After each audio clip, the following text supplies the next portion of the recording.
everybody, so today I am going to start taking apart the Strat. This is going to probably be a multiple part series, but my goal is to build myself a super Strat, like, of parts. So this here is an old bullet squire I've been using for years. Like, got a little stickers on it. Squire by Fender. Made in China. That's upside down, but I imagine you could read Chinese upside down. But, it sounds like a Strat if you wanted to.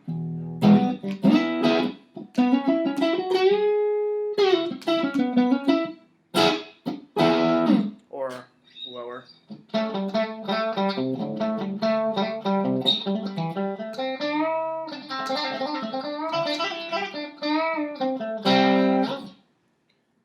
That's just to prove that it is currently working. Now, I am going to turn this off and unplug it.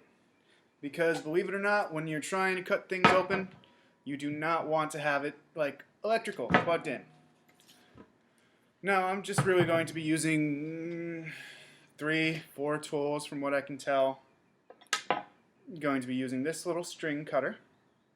It also winds strings. I believe it is sold by Dunlop. No. D'Andrea. Then, I'm going to use this to take off the knobs. And I'm going to use a drill. Basic household stuff. First thing I intend to do, I'm going to take all of the strings and cut them. Pretty simple process. You just boop, boop, boop. Hopefully none of this cuts me.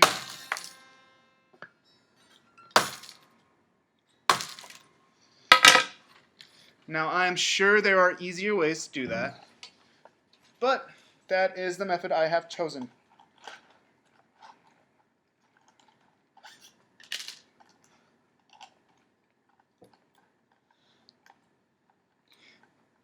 You got to get over your fears. So I know there's a natural fear of cutting yourself when you do strings.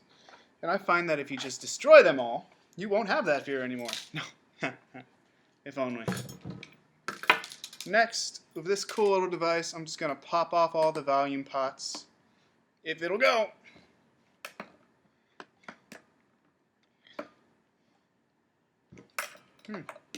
These are on pretty tight.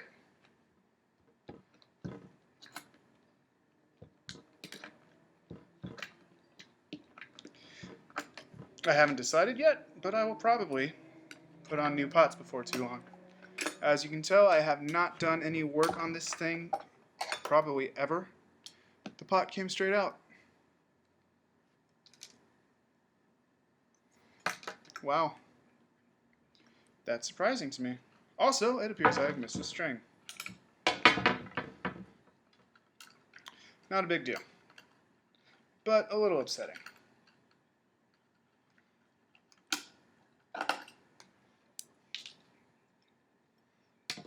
Next, I personally have never taken off the plate of a guitar, so I'm a little excited.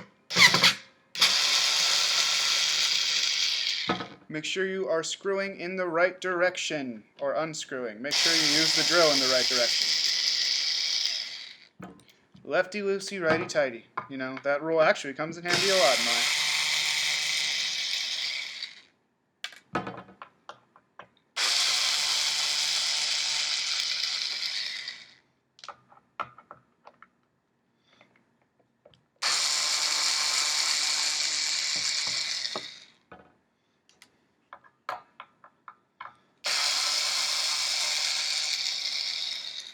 Now, when I'm putting this back together later, I actually still need to purchase a brand new pick guard,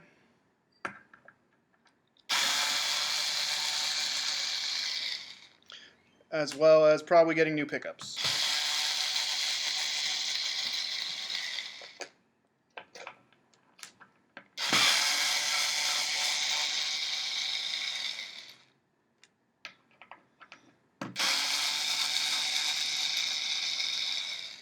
And I just want to be extra clear, I am not a professional. I have no idea what I'm doing.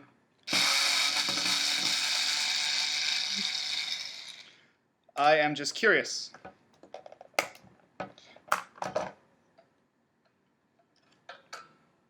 Now then, if we take off this pick guard, we could actually see where the pickups are installed. For safety reasons, I'm going to take a picture of this now, just so I could remember how to do this. But I have full intentions to clip all these wires and resolder it myself. And that'll be part 2. Now,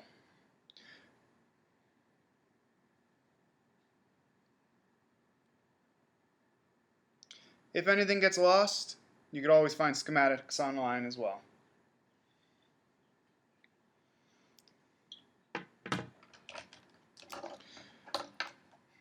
That's cool.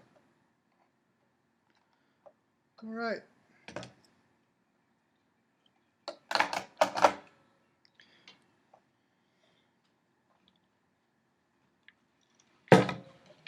Now, I'm sure some of you may be screaming at the screen to not do some of this, but I just have a curious nature. In case you ever wondered what type of bolts people used to screw in a neck, they are about this long, apparently.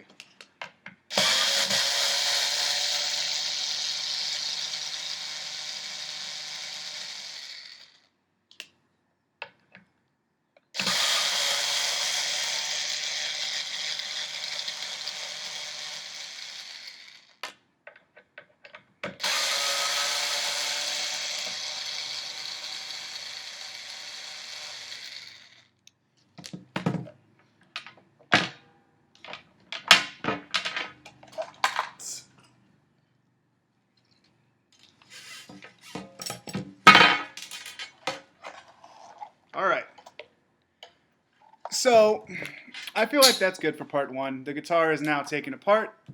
Part 2, or probably in more series, I'll be slowly putting this back together. But just a fun little fact about Fender, while we have an aside, they originally designed these bolt-on necks.